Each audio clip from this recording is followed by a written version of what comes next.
Você já se perguntou como uma civilização que surgiu há mais de 5.000 anos conseguiu construir monumentos tão grandiosos e duradouros? Como eles transformaram um deserto inóspito em um dos berços da civilização humana? Prepare-se para uma jornada épica através do tempo, onde desvendaremos os segredos do Egito Antigo, desde suas origens até sua queda, e como seu legado ainda influencia o mundo moderno. Você está pronto para essa aventura? Então, aperte o play e embarque conosco nessa incrível jornada.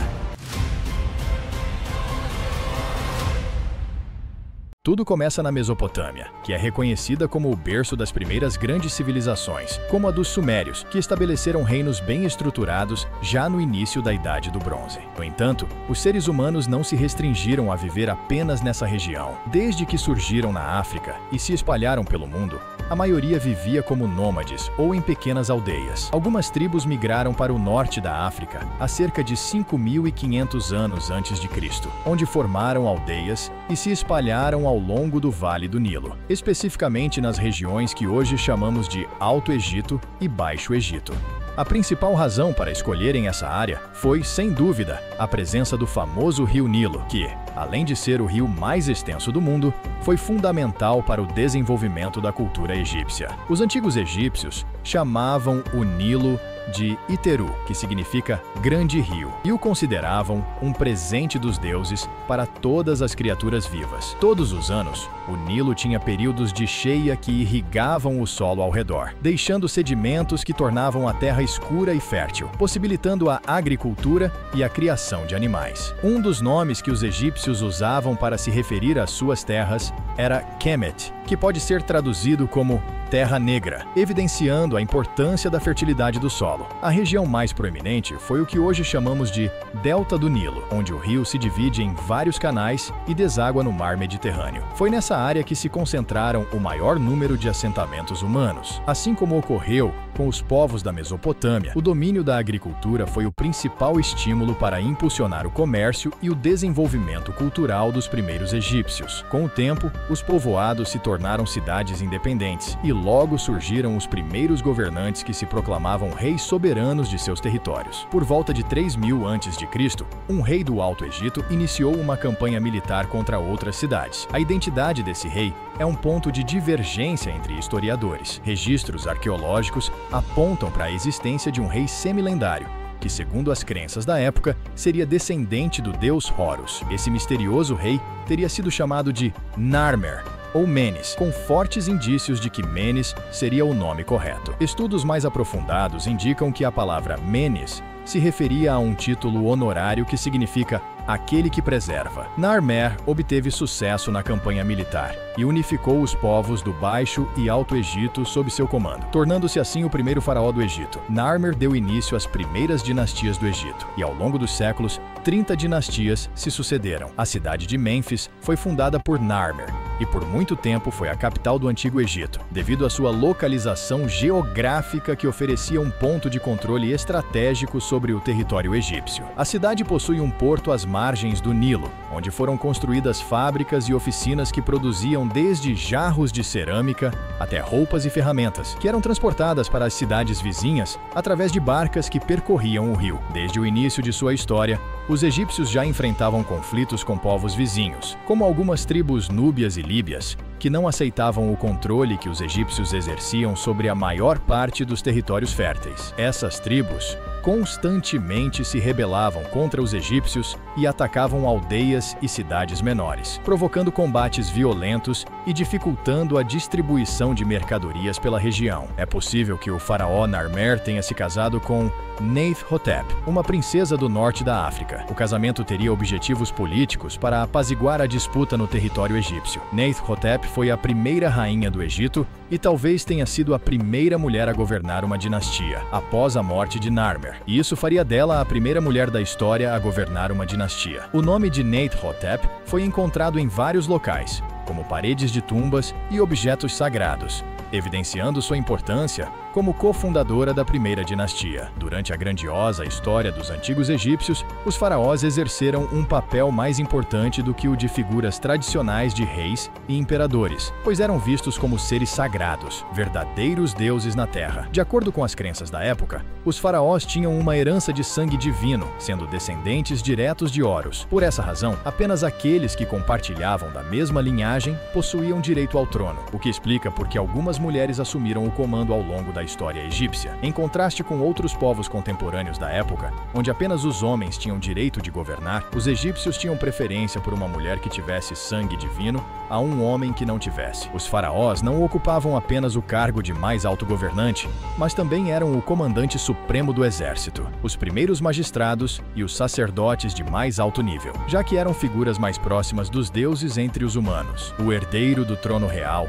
era preparado desde a infância para ocupar seu cargo. Ele deveria aprender sobre táticas militares, a história dos reinados, a história das conquistas militares, além de aprender a ler e escrever e memorizar os ritos religiosos. Apesar de tudo, a autoridade que os faraós dispunham raramente permanecia por muito tempo, e seu reinado era muitas vezes interrompido por invasores ou golpes de estado. Com o objetivo de prolongar o reinado dos faraós, todos os anos eram realizados festivais e rituais chamados de Festa de Opet, que tinham como objetivo trazer o rejuvenescimento para o faraó e seu vínculo com os deuses. Quando um faraó conseguia permanecer por cerca de 30 anos no comando, era realizada uma grande festa para exaltar seu reinado. No final de sua vida, ele era honrado com festas, cânticos e rituais de passagem para o outro mundo. Por volta do ano 2680 a.C., teve início a fase conhecida como Império Antigo, também chamada de a Era das Pirâmides. Neste período, o Egito já havia se consolidado como um império e mantinha relações de comércio com os povos libaneses, palestinos e os reinos da Mesopotâmia, tornando o Egito uma terra de grandes riquezas. Durante o Império Antigo, destacaram-se grandes avanços artísticos e arquitetônicos. As pinturas que adornavam os templos e palácios eram feitas com grande perícia, com proporções cuidadosamente calculadas. Eram usados extratos de plantas e minerais, e até mesmo insetos e sangue de animais, para conseguir cores mais vivas. Como resultado, muitas pinturas mantiveram suas cores e esplendor até os dias de hoje. As pinturas podiam representar desde o cotidiano diário até grandes acontecimentos, como colheitas fartas, coroamentos de faraós ou desastres naturais. As grandes vitórias militares também eram celebradas nessas pinturas. Os deuses e rituais sagrados recebiam um destaque especial nas representações artísticas, e até mesmo muitas das histórias mais famosas do panteão egípcio foram contadas através de pinturas e entalhes feitos nas paredes dos palácios e túmulos. No campo econômico, toda a produção era contabilizada e registrada, permitindo um direcionamento mais eficiente dos recursos oficiais a serviço do governo, como a coleta de impostos, o recrutamento de camponeses para trabalhar em lavouras ou construções, e o comando do sistema jurídico, liderando patrulhas de soldados e julgando crimes. Durante o Império Antigo, também foram feitos avanços na área militar. Os soldados já dispunham de couraças feitas de lã e couro, escudos de couro e madeira, além da icônica khopesh, uma espada curva que é característica desse período. Por volta do ano 2200 a.C., houve um grande período de seca no Egito que se arrastou por 140 anos, gerando fome na população e um declínio do poder econômico e social. Uma onda de instabilidade tomou conta do Egito, e o governo do faraó perdeu o controle de seus territórios, com algumas províncias mais distantes da capital declarando independência. Os líderes das províncias rebeldes deixaram de pagar tributos ao governo central e enriqueceram seus próprios cofres, emergindo como uma espécie de líderes mafiosos, contratando criminosos e desertores para sua proteção. Por fim, dois grupos se destacaram, um comandando o Baixo Egito através da cidade de Heracleópolis e o outro comandando o Alto Egito a partir da cidade de Tebas. Em 2055 a.C., as forças de Tebas, comandadas por Mentuhotep II, derrotaram os governantes de Heracleópolis, unificando novamente o Egito e dando início ao período chamado de Império Médio. As areias do Egito guardam segredos e histórias que inspiram nossa imaginação e aguçam nosso desejo de entender o passado de uma das maiores civilizações que já existiram. Depois de enfrentar tempos difíceis no final do período conhecido como Império Antigo, Os egípcios conseguiram recuperar seus antigos territórios e rotas de comércio, e uma nova era de prosperidade teve início. Essa nova fase da história egípcia é chamada de Império Médio e durou entre os anos 2050 e 1710 a.C. Após restabelecer o controle militar no Egito, era necessário recuperar a economia, e novos sistemas de irrigação foram construídos, além de novos monumentos para os deuses. O faraó Mentuhotep II iniciou uma campanha militar com o intuito de conquistar a Núbia, uma região rica em veios de ouro e joias preciosas, que seria muito lucrativa para os debilitados cofres egípcios. A luta contra os núbios durou muitos anos, e apesar de sua insistência, os egípcios não conseguiram subjugar totalmente seus adversários, o que comprova a grande capacidade militar das tribos africanas. Mentuhotep II morreu após reinar por 51 anos e foi sepultado juntamente com suas 6 esposas em um complexo funerário que fica em Deir el-Bahari. Com o Egito recuperado de seu poder financeiro e sem grandes ameaças externas, o Império entrou em um período considerado erudito. Durante o Império Médio, destacou-se o conceito de vida no além, e a morte, que já era vista como um rito de passagem, passou a ganhar ainda mais atenção no cotidiano dos egípcios. Outro destaque foi que os governantes se acostumaram a erguer pirâmides para servirem de túmulos, ordenando a construção de monumentos cada vez maiores. A construção de pirâmides gigantescas iniciou durante o Império Antigo, sendo a primeira a pirâmide de Djoser, que foi construída por volta de 2637 a.C. e fica ao nordeste da cidade de Mênfis. A pirâmide de Djoser e seu complexo de túmulos são consideradas as estruturas monumentais mais antigas do mundo e foram projetadas pelo arquiteto Imhotep. Imhotep foi provavelmente um dos homens mais importantes do Egito, sendo o detentor de conhecimentos em diversas áreas, como medicina, arquitetura, religião e carpintaria. Imhotep faz parte de um pequeno grupo de plebeus que conquistaram o status de divindade no Egito Antigo, já que tal honraria era reservada aos membros mais importantes da nobreza. A existência histórica de Imhotep é comprovada através de 2 inscrições contemporâneas feitas na base de uma das estátuas de Djoser. Imhotep foi uma figura tão importante que, mesmo após sua morte, ele continua a ser reverenciado, com a localização de sua sepultura tendo sido escolhida com absoluta cautela e permanece escondida até os dias de hoje. Até hoje, foram encontrados e contabilizados 123 pirâmides no Egito, algumas já praticamente em ruínas. A decisão de se construir túmulos no formato de pirâmide se deve ao fato de que essa é a maneira mais segura de erguer um gigantesco monumento, já que sua base larga garante a estabilidade da estrutura. Mesmo assim, algumas pirâmides desmoronaram ainda na antiguidade devido a irregularidades no seu formato ou na escolha errada do terreno. Quando isso acontecia, o construtor era responsabilizado e executado. Ainda existe o caso da famosa pirâmide curvada que se mantém de pé até os dias de hoje, apesar de ficar evidente que o formato foi sofrendo alterações durante a construção. A construção das pirâmides era realizada com muito esforço físico e uma logística bem avançada. As grandes pedras de granito pesam aproximadamente 2,5 toneladas e frequentemente eram retiradas de pedreiras e ficavam até 800 quilômetros de distância do local da construção. Depois, eram colocadas em barcos e trazidas ao longo do rio Nilo. Após serem descarregadas, as pedras eram trazidas com cordas e trenós até o local de reconstrução, onde eram cortadas e esculpidas até assumirem o formato necessário, sendo então arrastadas através de rampas até o local onde ficariam. Não se sabe ao certo quantos trabalhadores participaram das construções. Acredita-se que cerca de 30.000 homens se esforçaram para erguer esses grandes monumentos. A maioria era composta de homens livres que recebiam um salário e isenção de impostos pelo trabalho. Muitos escravos também foram usados, sendo delegados a eles as tarefas mais duras e cansativas. As pirâmides eram erguidas a mando dos faraós para serem seus túmulos e para demonstrar seu poder e autoridade. Elas também tinham um caráter simbólico para os egípcios, que acreditavam que a Terra originou-se de um monumento primordial que tinha um formato piramidal. As pirâmides mais famosas do Egito são as pirâmides de Gizé, localizadas na necrópole de Gizé, próximas à cidade do Cairo. A necrópole possui 3 pirâmides. A mais alta é a pirâmide de Quéops, a média é a pirâmide pirâmide de Khafre, e a menor é a pirâmide de Miquerinos. Ainda existem alguns monumentos menores próximos às pirâmides, que são chamados de pirâmides das rainhas. A Grande Esfinge também faz parte da necrópole. No seu auge, as pirâmides eram finalizadas com uma cobertura de calcário branco polido que refletia a luz do sol à distância, e no seu topo existia uma finalização com pedras adornadas de escrita hieroglífica. É até mesmo possível que o topo de algumas pirâmides fosse revestido de ouro. Sem dúvida, era uma visão de tirar o fôlego. A pirâmide de Quéops, por exemplo,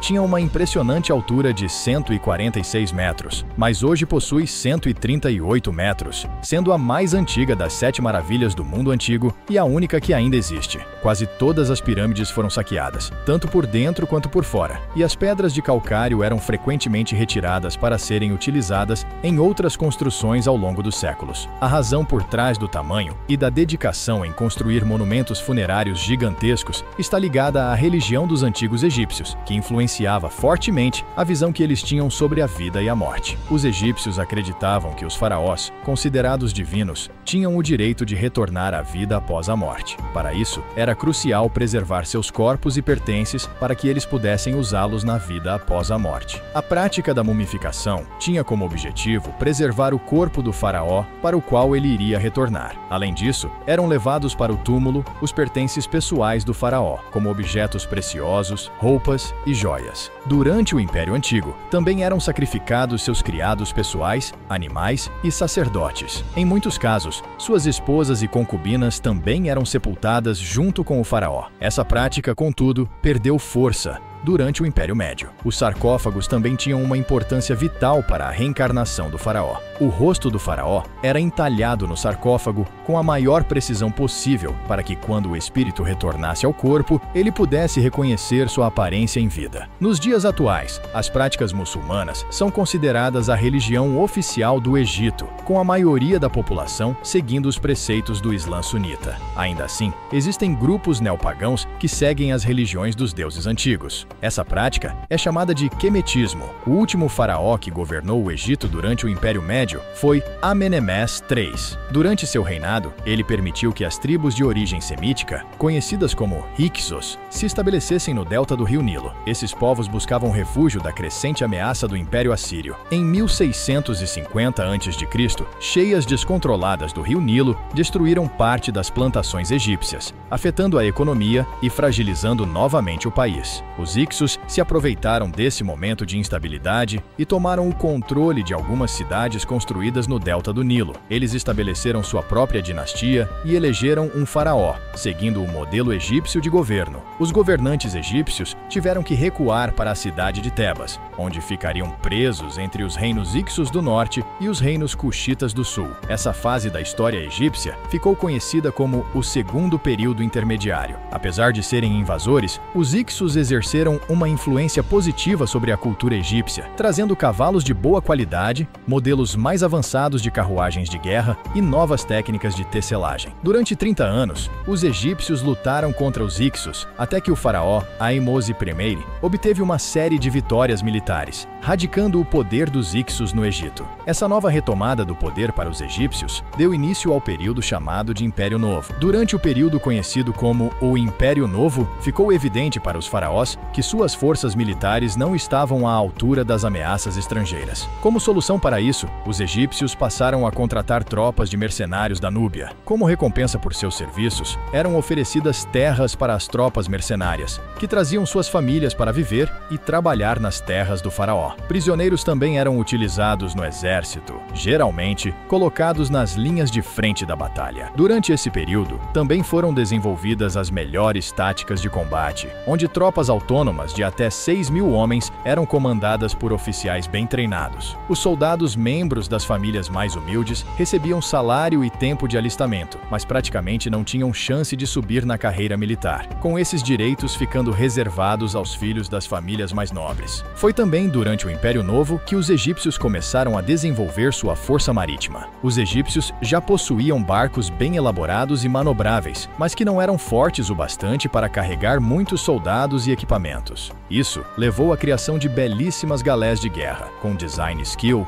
e ameaçador. Os faraós do Império Novo estabeleceram um período de prosperidade sem precedentes ao assegurar as fronteiras e reforçar os laços diplomáticos com seus vizinhos. Campanhas militares lideradas pelo faraó Thutmose primeiro levaram à conquista de novas terras, garantindo o domínio das terras onde hoje ficam Israel, Síria e Líbano. Thutmose ainda mandou erguer novas construções em diversas cidades e elaborou novas obras de arte, onde foi registrado suas façanhas como governante. Seus sucessores mantiveram o controle, combatendo rebeliões nas terras conquistadas. Seu neto, Thutmose III, foi considerado um dos faraós mais importantes do Antigo Egito. Thutmose III exerceu uma grande atividade militar, realizando mais de 17 campanhas e mantendo o impulso construtor que seu avô tinha iniciado. Durante o reinado de Thutmose III, houve uma revolta encenada pelos cananitas, que foram liderados pelo rei da cidade de Kadesh e reuniram tropas para tentar expulsar os egípcios de suas fronteiras. Essa disputa levou à famosa Batalha de Megido, que teve grande importância arqueológica, já que foi a primeira batalha a ser registrada e detalhada por escrito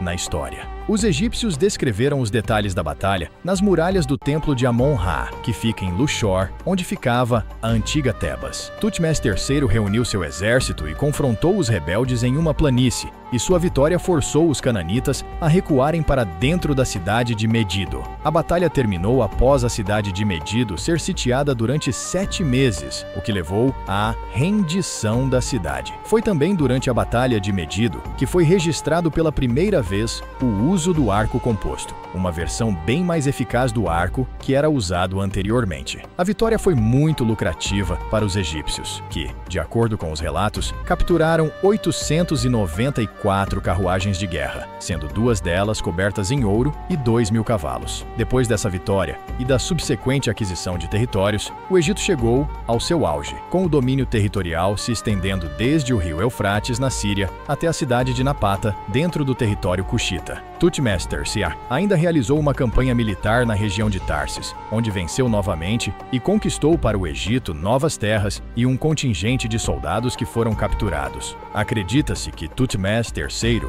tenha visitado a cidade grega de Creta, sendo o primeiro faraó do Alto Egito a cruzar o mar e visitar uma nação estrangeira. Mas nem tudo ocorreu bem para os egípcios durante o Império Novo, e houve um período turbulento quando um novo faraó assumiu o trono, o faraó Akhenaton. Akhenaton foi uma das figuras mais controversas da história egípcia, e sua vida é repleta de mistérios e interrogações. Ele desejava extinguir o culto às divindades tradicionais do Egito e, corajosamente, desafiou mais de 1.500 anos de tradições religiosas ao adotar um só Deus, decretando que o deus Aton seria o único criador de todas as coisas e seres vivos. No entanto, Akhenaton era um tanto negligente no que diz respeito a relações diplomáticas e militares, fazendo com que os reinos vizinhos cortassem relações com o Egito e alguns se tornassem ameaças novamente. Posteriormente, os antigos egípcios se referiam a Akhenaton como o faraó herege, e ele constantemente declarava seu fervor religioso ao dizer: Aton vive,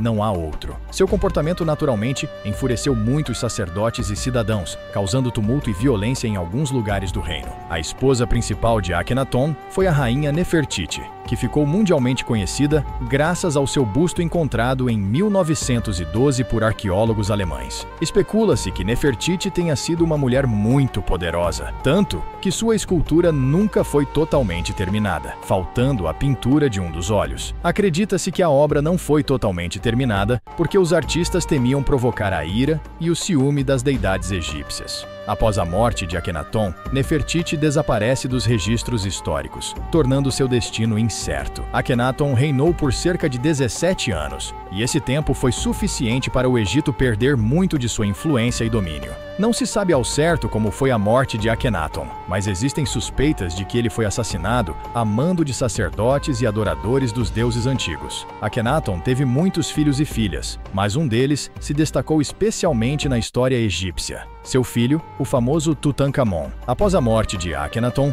o Egito passou por um período de incertezas. Seu filho era jovem demais para subir ao trono e suas filhas não poderiam assumir o poder, já que havia um herdeiro masculino vivo. Uma figura enigmática chamada Semenkaré assumiu o comando. Existem discussões sobre se Semenkaré era na verdade Nefertiti, que teria assumido o trono e mudado seu nome. Outra possibilidade é que Semenkaré fosse na verdade o genro de Akhenaton e tivesse direito ao trono por se casar com uma das filhas do antigo faraó. Então entra em cena um nobre chamado Ai e um general chamado Horemheb.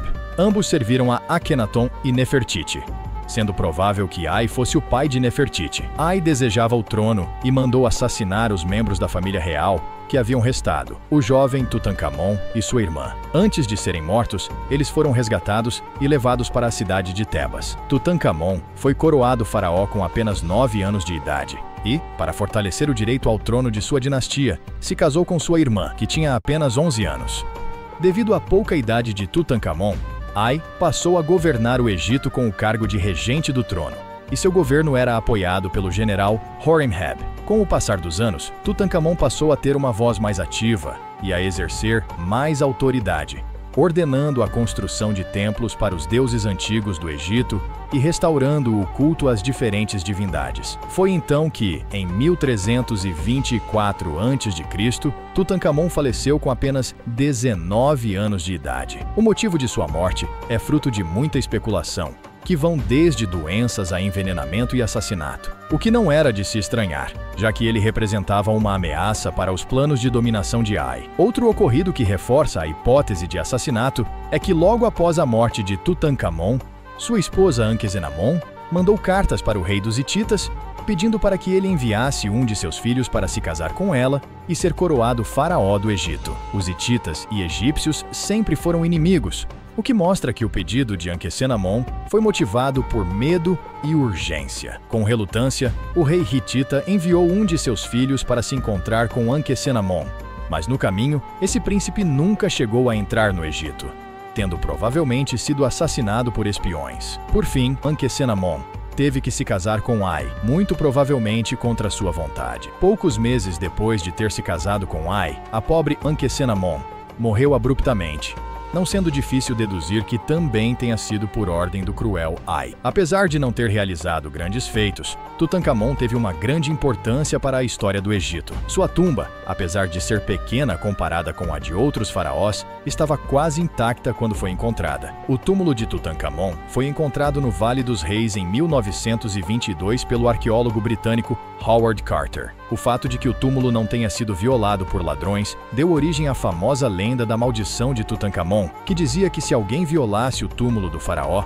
sofreria uma morte terrível. No túmulo foram encontradas 3 ânforas de vinho, sendo uma delas de vinho branco, além de uma adaga cuja lâmina foi confeccionada com ferro de meteorito. Também estavam no túmulo cestas de cereais, joias, roupas, estatuetas do deus Anubis e 2 pequenas múmias de fetos do sexo feminino, que supostamente eram filhos de Tutankhamon, nascidos de maneira prematura. A múmia de Tutankhamon estava guardada em um sarcófago, o menor que guardava o corpo do jovem faraó, que era feito de ouro. Apesar de curta, a história de Tutankhamon é repleta de assassinatos, traições e intrigas, mas sem dúvida é digna de ser conhecida e lembrada até os dias de hoje. Quanto ao regente Ai, ele parece ter morrido de velhice, e como não tinha herdeiros, foi sucedido pelo general Horemheb. Apesar de ser um militar, Horemheb foi aceito de bom grado pelo povo para assumir o cargo de faraó, já que ele havia servido muito bem ao Egito em suas guerras. A história do Egito ainda sofreria muitas reviravoltas no futuro, e a chegada do famoso faraó Ramsés II traria temor ao coração dos inimigos do Egito. As grandes pirâmides do Egito permaneciam firmes com o passar dos séculos, e em seu esplendor monumental testemunhavam o esforço do povo egípcio para manter a glória de sua civilização. Após o trágico reinado do faraó Tutankhamon, o Egito passou a ser governado por um antigo general chamado Horemheb.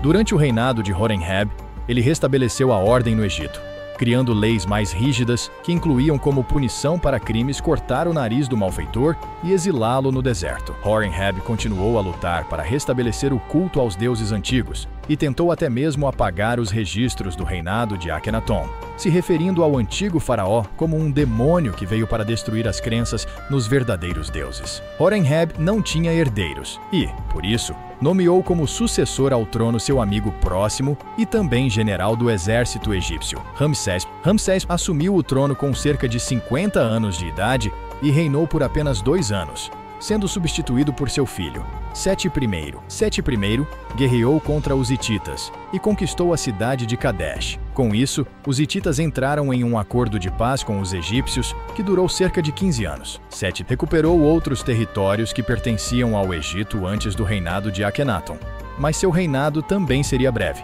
já que ele faleceu com apenas 40 anos de idade. A múmia de Sete é considerada uma das mais belas e bem preservadas encontradas até hoje, sendo mantido atualmente no Museu Egípcio do Cairo. O sucessor de Sete foi seu filho, o famoso Ramsés II. Existiram 11 soberanos com o nome Ramsés na história do Egito, mas apenas Ramsés II é chamado de Ramsés, o Grande. Ele é considerado o maior faraó do Egito, e seu reinado foi o mais longo da história egípcia. Quando Ramsés II tinha por volta de 10 anos de idade, seu pai o levou para acompanhá-lo em suas campanhas militares, onde Ramsés participou de batalhas na Líbia e Canaã. No início de seu reinado, ele foi até a região da Fenícia com a intenção de marcar novas fronteiras para os territórios egípcios. No entanto, ele adentrou no território dos hititas e clamou por terras que foram conquistadas na época de Tutmés III. Esse ato foi encarado como uma ofensa pelos orgulhosos hititas, e a guerra entre os dois impérios recomeçou novamente. O reino dos hititas convocou um grande número de soldados e pediu reforços de cidades e povoados aliados. Ramsés II, por sua vez, também tinha um exército numeroso, composto por soldados egípcios e mercenários africanos. Ele tinha uma personalidade forte e impaciente, o que o levou a tomar a iniciativa e marchar em direção à cidade de Kadesh, que havia sido retomada pelos hititas. O exército egípcio estava disposto em 4 divisões, que apesar de serem numericamente inferiores aos hititas, eram mais bem treinadas e disciplinadas. Foi então que 2 soldados hititas se entregaram aos egípcios. Eles se diziam ser desertores, mas na verdade eram espiões. Após conquistar a confiança dos egípcios, os espiões passaram a falsa informação de que o exército hitita ainda estava longe de Kadesh. Ramsés quis agarrar a oportunidade de retomar rapidamente a cidade e avançou apenas com sua guarda pessoal e uma divisão de seu exército, enquanto o restante das forças egípcias seguiu em marcha mais lenta. Já próxima de Kadesh, Ramsés se deu conta de que havia caído em uma armadilha. Os hititas surgiram de diferentes direções e cercaram as tropas egípcias. Este evento tão inesperado ficou registrado como a primeira emboscada militar que se tem registro na história. Mesmo cercado, Ramsés e sua guarda pessoal, utilizando suas carruagens de guerra, realizaram uma façanha ao abrir caminho entre as tropas inimigas, quebrando o cerco. Enquanto isso, os soldados da infantaria egípcia continham o avanço dos inimigos. Ramsés conseguiu se reagrupar com as outras divisões de seu exército que vinham em seu auxílio e lançou um contra-ataque que dispersou rapidamente os hititas. Neste dia, o rei dos hititas perdeu o próprio irmão, que foi morto durante a batalha. No final, as 2 forças recuaram, ambas com muitas baixas e soldados exaustos. Ramsés retornou ao Egito e o rei hitita recuou para o norte de seu território. Tecnicamente, a luta havia terminado em um empate, mas ambos os líderes declaravam terem saído vencedores da batalha. Após mais alguns anos de conflitos e hostilidades, o Egito finalmente assinou um tratado de paz com o Império Hitita. Esse tratado foi realmente marcante, pois foi o primeiro tratado de paz documentado na história. O tratado de paz também foi motivado pela crescente ameaça do Império Assírio, que vinha se fortalecendo cada vez mais e já demonstrava ser um perigo tanto para os egípcios quanto para os hititas. No Tratado de Paz, foi firmado um acordo onde o Império Egípcio e o Império Hitita prometiam dar apoio mútuo contra ameaças externas, o que sem dúvida atrasou o avanço dos assírios durante algum tempo. A experiência de quase ter sido derrotado tornou Ramsés II mais sábio e cauteloso. Durante seu reinado, ele manteve alianças e teve muitas esposas. Sua esposa favorita foi Nefertari, que supostamente lhe deu 6 filhos, 4 meninos e 2 meninas. Nefertari também teve participação em negociações políticas, principalmente correspondendo-se com a rainha dos hititas. Por mais estranho que pareça, Ramsés II ainda teria se casado com 3 ou 4 de suas próprias filhas, mas existem discussões sobre se isso realmente aconteceu. Ainda durante o reinado de Ramsés II, as cidades cresceram em tamanho e população, além de terem sido construídos muitos templos e construções de diversos tipos, trazendo mais prosperidade para o Egito. Hoje, o nome Ramsés II ficou famoso por ter sido usado em adaptações de Hollywood, onde ele era apontado como sendo o faraó do Êxodo bíblico, responsável por aprisionar e escravizar os hebreus no Egito. No entanto, estudos mais completos apontam que o faraó do Êxodo provavelmente tenha sido Tutmés III. Ramsés II morreu com mais de 90 anos de idade, algo bastante incomum para aquela época. Após a morte de Ramsés, o Egito novamente entrou em um período de instabilidade, pois seus filhos morreram de maneira abrupta e o trono egípcio ficou vazio com frequência, algo muito perigoso para uma nação tão poderosa. Por fim, a responsabilidade caiu sobre Meneptah, o 13º filho de Ramsés II. Meneptah já tinha mais de 60 anos quando assumiu o trono e não tinha o vigor necessário para governar o grande número de cidades e províncias que compunham o poderoso Império Egípcio. Com o governo enfraquecido, os sacerdotes do Templo de Amon passaram a ganhar mais poder político, já que eles pregavam serem o elo entre os deuses e o povo comum. Para complicar ainda mais as coisas, a riqueza do Egito estava atraindo olhares gananciosos de outros reinos, e o Egito passou a ser atacado por piratas vindos do litoral das ilhas gregas e da Anatólia Ocidental. Esses piratas ficaram conhecidos como o Povo do Mar. O Povo do Mar não eram piratas comuns. A brutalidade e a frequência de seus ataques desestabilizaram a economia de governos e grandes impérios da Idade do Bronze. Eles destruíram quase todos os reinos minoicos e micênicos e terminaram de devastar o Império Hitita, que já estava bastante enfraquecido por conta de constantes guerras civis. Não se sabe ao certo se o Povo do Mar era uma tribo única ou uma confederação de tribos que se uniram para saquear e invadir o Oriente Próximo. O fato é que eles eram numerosos, habilidosos marinheiros e ferozes combatentes em terra firme. Acredita-se que as invasões dos povos do mar tenham sido motivadas por desastres naturais. Muito provavelmente, terremotos e maremotos devastaram as ilhas do Mar Egeu e regiões costeiras da Grécia e Turquia. Essa mesma onda de desastres naturais desestabilizou a maior parte dos reinos dominantes e foi responsável por causar o declínio da civilização minoica na ilha de Creta. O faraó Merneptah conseguiu deter a invasão do Povo do Mar. Essa batalha ficou conhecida como a Batalha de Djarri. Alguns anos depois, o faraó Ramsés III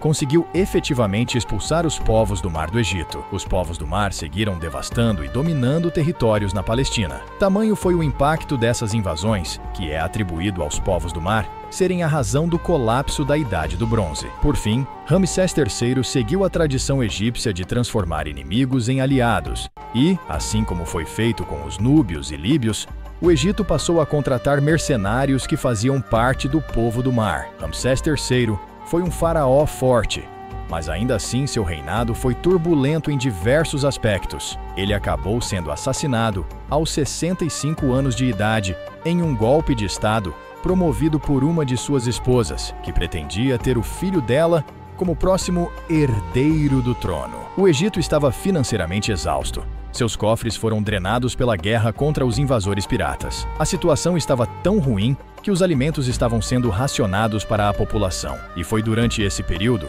que ocorreu a primeira greve trabalhista da história, quando os trabalhadores de diversas áreas não receberam seus grãos e se recusaram a voltar a trabalhar. O faraó do Egito entrou em um declínio vertiginoso, onde fome, violência e corrupção devastaram o império por cerca de 2 décadas. O Egito ficou dividido novamente. Diferentes dinastias e líderes ambiciosos lutavam pequenas batalhas por domínios de território, levando o Egito a entrar em uma fase conhecida como o Terceiro Período Intermediário. Durante esse período, o caos reinou e parte do Egito foi comandada por faraós de origem libanesa, enquanto outra parte era governada por faraós de origem núbia. Os sacerdotes do Templo de Amon aproveitaram-se da situação e tomaram o controle da cidade de Tebas e outros territórios próximos. Foi então que os assírios souberam aproveitar a queda do Império Hitita e o enfraquecimento do Império Egípcio. Invadiram o Egito, conquistando cidades e colocando governantes assírios para controlar a população. Agora sob o domínio de forças estrangeiras, o outrora orgulhoso Império Egípcio estava subjugado e impotente. Mas esse ainda não seria o fim de sua história, e muitos acontecimentos inesperados ainda aguardavam. Ao longo de sua história, O Egito passou por períodos de glória e poder, mas também enfrentou grandes dificuldades. Durante as terríveis secas que trouxeram fome e sofrimento, as riquezas do Egito também atraíram a atenção de muitos reinos poderosos. E não faltaram inimigos dispostos a invadir os territórios dos egípcios. Em 525 a.C., os persas invadiram o Egito sob o comando do rei Cambises II. Os persas já haviam derrotado o Império Babilônico, e nada parecia satisfazer suas ambições por novos territórios. O domínio persa sobre o Egito durou até 332 a.C., e esse domínio foi derrubado por um conquistador jovem e ambicioso, Alexandre o Grande. Alexandre parecia ser imparável. Ele vinha conquistando cidade após cidade e vencendo batalhas mesmo em condições desfavoráveis para seu exército. Ele já havia dominado muitos territórios persas e, após derrotar o rei Dário III em uma batalha, sitiou a cidade de Tiro, que ficava na Fenícia. Após um cerco difícil, a cidade foi tomada. Alexandre destruiu a cidade toda como punição por não terem se rendido. Alexandre e seu poderoso exército seguiram para o Egito, e o governante persa que comandava o Egito teve o bom senso de se render sem oferecer muita resistência. Alexandre foi recebido pelo povo egípcio como um libertador e foi proclamado como sendo filho do deus Amon, recebendo muitas riquezas dos egípcios. Alexandre ficaria pouco tempo no Egito, mas durante sua estadia, fundou a cidade de Alexandria, que viria a se tornar uma das cidades mais importantes do mundo antigo, e se tornaria a capital do Egito pelos próximos 1000 anos. Com o domínio do Egito assegurado, Alexandre partiu em direção à Mesopotâmia para atacar o coração do Império Persa. Após a morte de Alexandre o Grande, o governo do Egito ficou a cargo do general macedônico Ptolomeu I, que se declarou faraó do Egito e deu início à dinastia ptolomaica. A influência da cultura grega, trazida pelos macedônios, afetou a maioria dos aspectos da vida egípcia. No entanto, isso ocorreu de maneira natural, já que os governantes macedônios respeitavam e incentivavam os costumes tradicionais do Egito. Com o passar dos anos, os faraós de origem macedônica eram representados como se fossem egípcios. Casamentos entre gregos e egípcios se tornaram comuns, e até mesmo os deuses de ambas as culturas se misturaram, como é o caso da divindade que recebe o nome de Amon-Zeus. Os oficiais militares dos egípcios assumiram quase que em sua totalidade o estilo grego, e até mesmo os barcos de comércio e galés de guerra também passaram a ser construídos no estilo grego, que era mais avançado e robusto. Todos os faraós masculinos deste período da história egípcia usavam o nome de Ptolomeu como forma de homenagear o fundador da dinastia ptolomaica. Os Ptolomeus estabeleceram uma grande linha de comércio, principalmente marítimo, e isso tornou o Egito próspero novamente. Também durante a dinastia ptolomaica foi construída a famosa Biblioteca de Alexandria, que continha milhares de papiros e placas de argila com os mais diversos registros e estudos, como matemática, filosofia e arquitetura. O reino ptolomaico entrou em declínio durante o reinado de Ptolomeu IV, que acabou se provando um rei de caráter desprezível, preguiçoso para com os assuntos da política, facilmente corruptível e de caráter cruel. Ele ordenou que matassem membros de sua família, incluindo o seu irmão, seu pai e sua própria mãe. No final do reino ptolomaico, o Egito estava em completo caos político. Muitos faraós da dinastia ptolomaica eram tiranos cruéis, e os próprios membros da família real constantemente assassinavam uns aos outros. Enquanto o Egito passava por mais um período de turbulência, uma nova ameaça vinda do mar Mediterrâneo voltou sua atenção para a terra dos faraós. Roma já havia conquistado vastos territórios em boa parte do continente europeu e buscava expandir ainda mais os seus domínios. Foi então que o Senado romano decidiu intervir na situação política dos egípcios, já que Roma dependia bastante dos grãos que eram exportados pelo Egito. Se o Egito corresse o risco de outra guerra civil, Roma ficaria com falta de alimento para suas regiões. A famosa Cleópatra não foi a primeira de seu nome a ser a rainha do Egito. Era, na verdade, Cleópatra VII. Ela fazia parte da dinastia ptolomaica, sendo descendente direta de Ptolomeu I. Desde a infância, estudou com professores gregos e foi instruída nos cultos religiosos das diferentes culturas.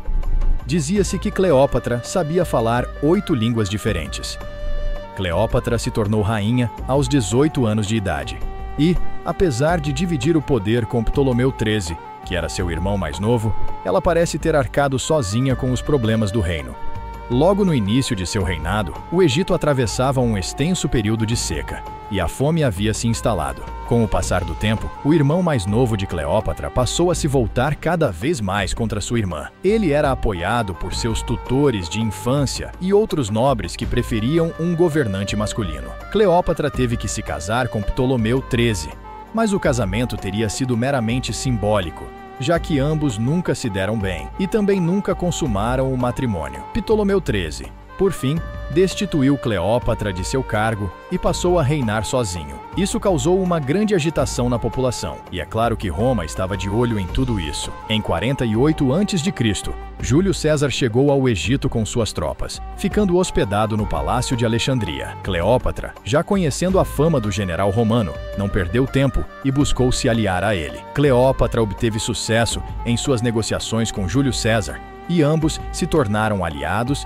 e amantes. Estava agora em jogo derrubar o irmão usurpador e recuperar o trono do Egito. César convocou tropas para sitiar Alexandria, e muitas escaramuças se seguiram entre romanos e as tropas de Ptolomeu XIII. Por fim, uma grande batalha ocorreu na margem oeste do Nilo. Ptolomeu XIII possuía cerca de 20.000 homens, enquanto Júlio César estava em menor número. Mesmo assim, César avançou com seu exército, contando que os reforços gregos chegariam para se juntar a ele na batalha. Ambos os exércitos avançaram por terra, enquanto os seus barcos seguiam pelo Nilo. Seria uma batalha travada tanto na terra quanto na água, com César e Ptolomeu acompanhando os movimentos das tropas enquanto navegavam em suas respectivas embarcações. A batalha em terra foi brutal. As tropas de Ptolomeu estavam em terreno mais alto e conseguiram fazer os romanos recuarem. Muitos soldados romanos fugiram nadando em direção aos barcos. E em meio à confusão, a galera de César acabou virando com o peso dos homens que subiam pela lateral. O próprio Júlio César teve que sobreviver nadando até as margens do rio Nilo. No auge dessa confusão, os gregos chegaram para apoiar César. Os romanos conseguiram reagrupar suas tropas e contra-atacar, e com a ajuda de aliados gregos, tomaram o acampamento egípcio onde estavam as tropas de Ptolomeu. Com essa reviravolta, foi a vez das tropas de Ptolomeu fugirem para os barcos egípcios, fazendo com que as embarcações de Ptolomeu virassem. Ptolomeu não teve a mesma sorte que César e morreu afogado devido à sua armadura pesada, e seu corpo foi arrastado para o fundo do Nilo. Após essa batalha, Cleópatra foi restituída ao trono, e grande parte dos que tramaram contra ela foram presos ou executados. Em 44 a.C., Júlio César é assassinado no Senado de Roma. E algum tempo depois, Cleópatra busca uma nova aliança com o general Marco Antônio. Marco Antônio e Cleópatra se casaram, mas Roma nunca considerou esse casamento oficial, já que Marco Antônio já era casado com uma romana. Marco Antônio ainda cedeu para Cleópatra vastos territórios que pertenciam a Roma, e em seu testamento dizia que queria ser enterrado em Alexandria. Essa foi a gota d'água para o Senado romano, que permitiu que o general Otaviano entrasse em guerra contra Marco Antônio e Cleópatra. Para tentar revidar, Cleópatra combinou seu exército com o de Marco Antônio e montou a maior frota naval que já havia sido vista até então. Eles zarparam em direção à Grécia, onde foram interceptados pela frota de navios romanos. A batalha que se seguiu no mar foi desastrosa para Marco Antônio e Cleópatra. Sua frota foi destroçada pelos romanos, e por sorte, ambos conseguiram escapar com vida. Um ano depois, Otaviano sitiou Alexandria e derrotou sem muita dificuldade as defesas da cidade, destruindo assim de uma vez por todas os planos e as ambições de Marco Antônio e Cleópatra. Cleópatra foi uma mulher muito poderosa. Ela conseguiu manter o Egito unido e, durante toda a sua vida, evitou que ele fosse engolido por Roma. A vida e a personalidade de Cleópatra foram tão marcantes que servem de inspiração até os dias de hoje. Após milênios de existência, batalhas memoráveis e intrigas políticas, o Egito faraônico perde sua independência e se torna mais uma província sob o domínio romano. O legado deixado pelos antigos egípcios é extremamente valioso para a história da humanidade. E, sem dúvidas, o Egito continua a ser lembrado como o lar de uma das maiores civilizações que já existiu. Com a queda de Cleópatra e a anexação do Egito ao Império Romano em 30 a.C., o Egito tornou-se uma província romana, governada por um prefeito nomeado pelo imperador. O Egito, com sua rica produção agrícola e localização estratégica, tornou-se um celeiro vital para Roma, fornecendo grãos e outros recursos essenciais. Durante o período romano, Alexandria continuou a prosperar como um centro de cultura e aprendizado, embora o poder político estivesse nas mãos dos romanos. Os romanos, embora respeitassem muitas das tradições egípcias, introduziram mudanças significativas na administração e na economia. O sistema de coleta de impostos foi reformulado para maximizar a eficiência e o rendimento, e a infraestrutura, incluindo canais e estradas, foi melhorada para facilitar o transporte de mercadorias. No entanto, a vida cotidiana para a maioria dos egípcios continuou a ser influenciada pelas antigas crenças religiosas e práticas culturais. A religião egípcia, com seus deuses e rituais, persistiu, embora tenha se adaptado a algumas influências romanas. O culto a Ísis, por exemplo, ganhou popularidade em todo o Império Romano, e o sincretismo religioso tornou-se comum. Os egípcios continuaram a praticar a mumificação e a construir tumbas, embora os estilos e as práticas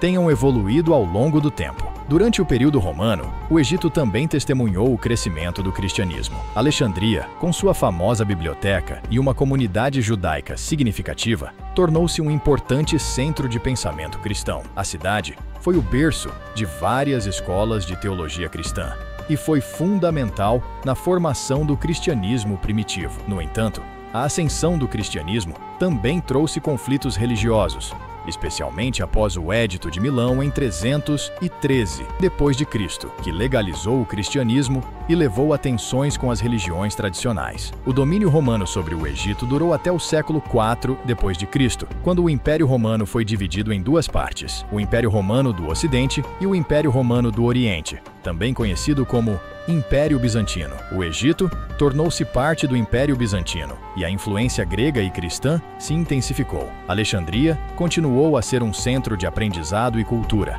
mas a antiga religião egípcia gradualmente perdeu espaço para o cristianismo. A conquista árabe do Egito em 641 d.C. marcou o início de uma nova era. Os árabes, sob o comando do califa Omar, derrotaram as forças bizantinas e estabeleceram o controle islâmico sobre o Egito. Com a chegada dos árabes, o árabe tornou-se a língua dominante e o islamismo se espalhou rapidamente, tornando-se a religião predominante. A cidade do Cairo foi fundada pelos árabes e tornou-se a capital do Egito, substituindo Alexandria como o principal centro de poder e cultura. O período islâmico trouxe mudanças significativas para o Egito. A arquitetura, a arte e a ciência floresceram, e o Egito tornou-se um importante centro do mundo islâmico. A cidade do Cairo, com sua mesquita e universidade, tornou-se um farol de aprendizado e cultura. O Egito também desempenhou um papel crucial nas cruzadas, servindo como um ponto estratégico entre o Oriente e o Ocidente. Ao longo dos séculos, o Egito continuou a ser uma terra de grandes riquezas e influências culturais. Sua história é marcada por períodos de glória e poder,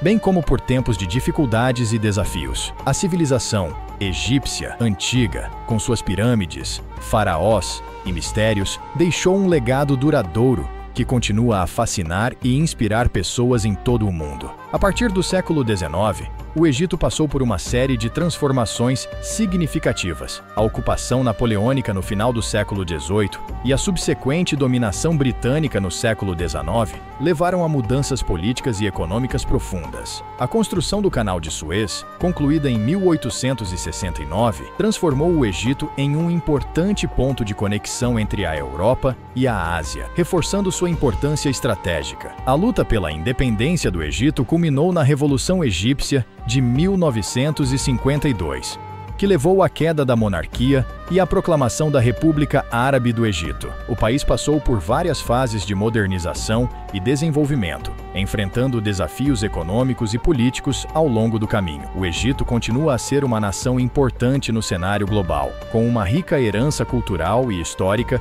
que se reflete em sua sociedade contemporânea. Hoje, o legado do Egito Antigo pode ser visto em museus e monumentos em todo o mundo. Mas a verdadeira magia dessa civilização está nas histórias e mistérios que continuam a nos fascinar. Então, o que você acha? Gostou da nossa jornada pelo Egito Antigo? Se você chegou até aqui, que tal deixar seu like e se inscrever no canal? Isso nos ajuda a trazer mais histórias incríveis para você. E não se esqueça, há mais um vídeo te esperando aqui na tela. É só clicar para continuar explorando o passado com a gente. Obrigado por estar conosco em mais uma Conversa com o Tempo. Até a próxima!